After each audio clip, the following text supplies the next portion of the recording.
cherry red and her lips tinged purple. Anna glanced at the clock tower at the opposite end of the town's main courtyard. 5 minutes? You yell because of 5 minutes? Sleep is precious, Wren said. My family needs my help with harvest in the morning. Home, family, and the upcoming harvest. 3 things that consumed everyone's thoughts in Carpathia at this time of year.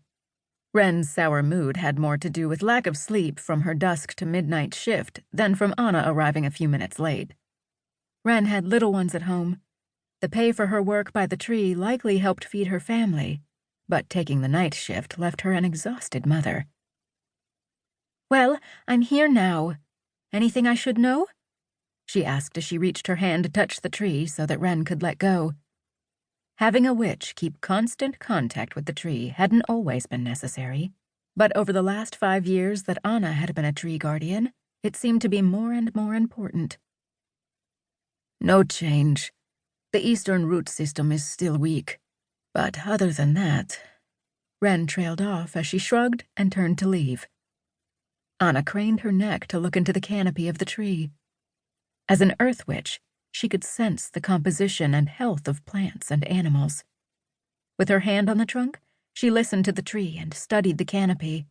She'd long ago learned that a tree's leaves often told the story of its roots.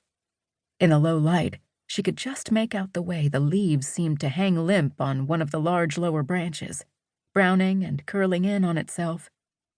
It was a problem she and the other tree guardians had been monitoring over the past few years.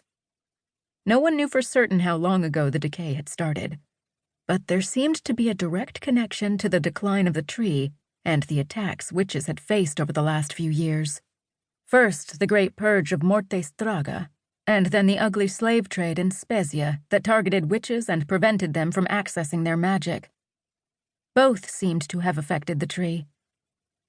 The hope was that, as with other species of trees, new root systems would sprout to compensate for the corrupted line. Histories recorded in the Carpathian archives claimed this kind of damage had happened before, and the tree recovered. They assumed it would recover after the collared slave witches had been freed, and as more transplanted witches set up new homes along the root lines that ran throughout the region. But in Anna's mind, the tree seemed to be getting worse rather than better.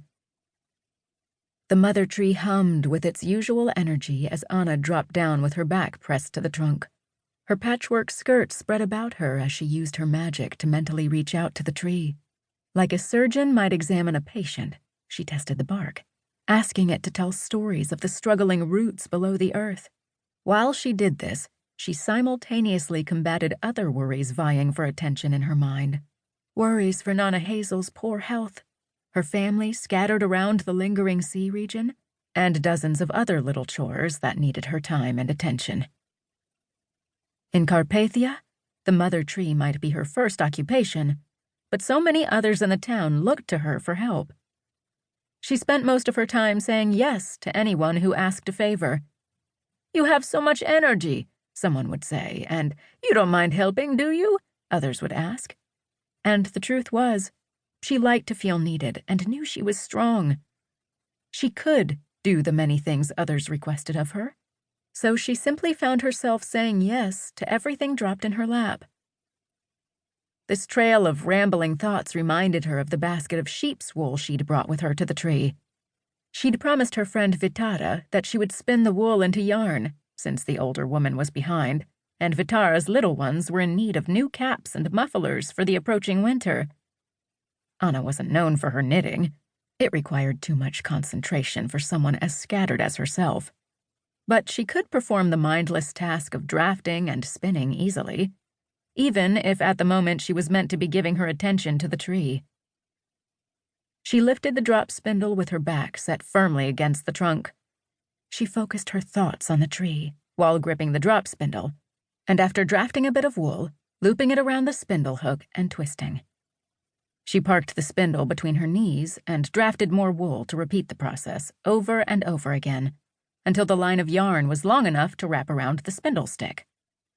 Spinning and parking, drafting and wrapping. She fell into a rhythm until she barely noticed the motion of her hands and let the majority of her energy turn to the tree at her back.